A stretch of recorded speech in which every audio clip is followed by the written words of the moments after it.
In today's video, I am going to teach you how to use labels in Microsoft Planner. Start by opening Microsoft Planner in your browser and going to your project plan. From your list of plans, select the one you want to work in, so you are looking at the tasks for that project. Labels are a simple way to tag tasks so you can spot them quickly, group related work, and make your board easier to scan at a glance. Next, switch into the view where you can see task names in a list. Find the task you want to label, then click directly on the task name to open its details. This is where you can manage key task settings, including labels.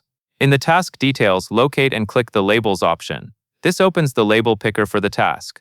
Labels in Planner are color-coded, and you can apply one or more labels to the same task. This is useful when a task belongs to multiple categories, like a priority level and a work stream. Now click Add Label. If you see Add Label again, click it as well to continue adding or setting up labels.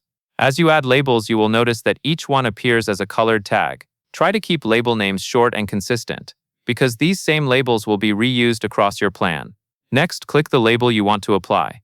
In this walkthrough, you will click the label named Highlight, and then click Highlight again if you need to confirm the selection or apply it consistently.